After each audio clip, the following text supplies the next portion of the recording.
Hi, my name is Judy Thompson and I'm the chairperson of the Willmar Complete Count Committee for the 2020 Census. Joining me today are fellow committee members Luann Rudnigan and Pablo Obregon. I will start the discussion by explaining what is the census. The census is a count of every person who lives in the United States and its territories. It happens every 10 years. On March 12th, every household will receive an invitation in the mail to respond to the census. You can either respond online, by phone, or by mail. You get to choose the option that works the best for you. And they count every person living in or staying in your home on April 1st, not just a person or family who owns or rents the property.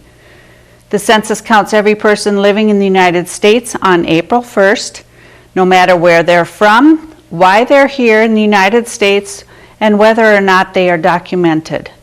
This includes temporary workers, international students, and workers on assignment from overseas. If you don't respond to the initial letters, three reminder letters will be sent out. Then the census worker will follow up in person beginning in May and continuing through July. Great information. Again, mi nombre es Pablo Obregón. My name is Pablo Obregón. And let me now tell you a little bit on how this information that the census collects will be used. It helps us because federal monies will be coming to our areas.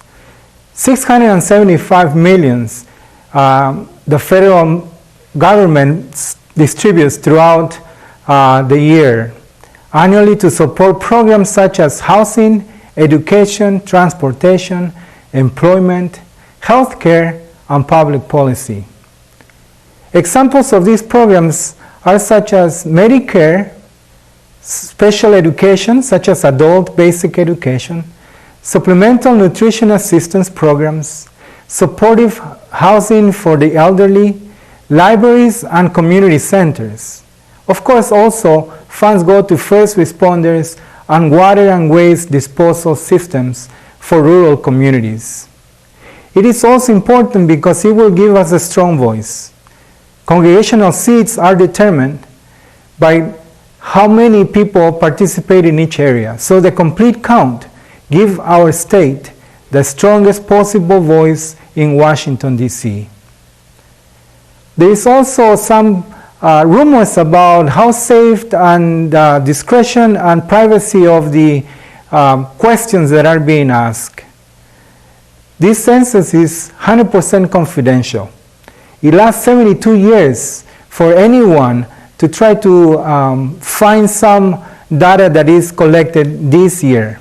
I'll be more than 100 years by the time that comes on, and I won't care if somebody finds out what my answers were. And also, there is no law agency that will be able to get access to this information. So organizations or groups such as the DHS or the ICE, FBI or CIA cannot access any of this information between 72 years from now on.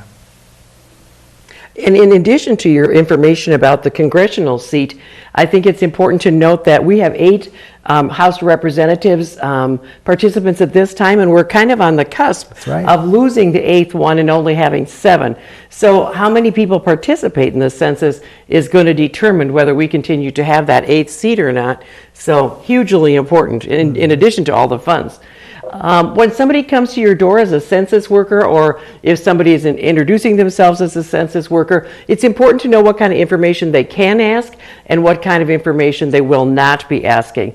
They're going to ask the people who live at an address, the children that live at an address, and anybody who's a relative or a non-relative living there on April 1st, 2020. So they want everyone who's included in the household to be counted. They're going to wonder if you're an owner or a renter, because that information helps them decide when they're collecting data if a landlord should build another apartment building or not. So that's important. They have a phone number so that in case there's any questions about this, or that somebody may have been counted twice, that they can call you and just ask about that information. It's going to ask the name, the age, the sex, and the racial background of the people that are counted. And as for our diverse populations, they certainly want to be recognized as the kind of diversity we have in our community. Things they will not be asking is about citizenship. There will be no questions about that. They will not ask your social security number. They will not ask about bank or credit card accounts, any kind of numbers with your bank or credit card. They will not ask for money or donations. So if somebody's asking for that, they're not from the census. Anything on behalf of a political party. The census is a bipartisan activity. It goes on every 10 years, and it's important to note what we will be asked and what we will not be asked. Judy? Okay.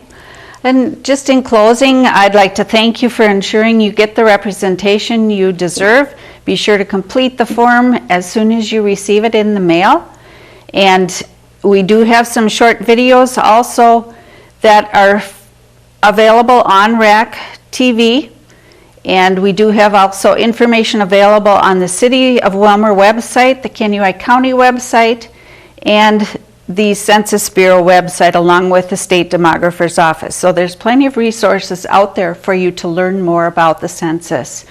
So we just ask that you take some time to learn about it. If you have any questions, contact any of us or check on the websites. And the videos that I referred to, they are available in English, Somali, and Spanish.